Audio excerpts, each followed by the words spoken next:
चाणक्य की नीतियों और उनकी लोकप्रियता के बारे में सुनकर एक बार एक चीनी दार्शनिक उनसे मिलने आया।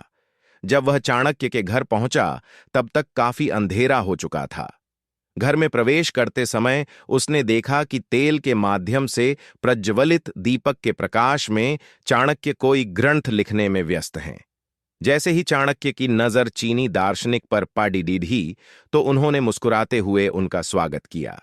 फिर जल्दी से अपना लेखन कार्य समाप्त कर उस दीपक को बुझा दिया, जिसके प्रकाश में वे आगंतुक के आगमन तक कार्य कर रहे थे।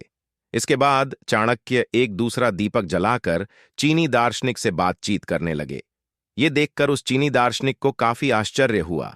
उसने सोचा कि अवश्य ही भारत में इस तरह का कोई रिवाज होगा, लेकिन फिर भी उसने जिज्ञासावश चाणक्य से पूछा, मित्र, मेरे आगमन पर आपने एक दीपक बुझाकर ठीक वैसा ही दूसरा दीपक जला दिया। दोनों में मुझे कोई अंतर नहीं दिखता। क्या भारत में आगंतुक के आने पर नया दीपक जलाने का रिवाज है?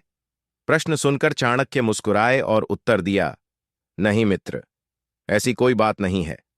जब आपने मेरे घर में प्रवेश किया, उस समय मैं राज्य का कार्य कर रहा था, इसलिए वह दीपक जला रखा था जो राजकोष के धन से खरीदे हुए तेल से दीप्यमान था।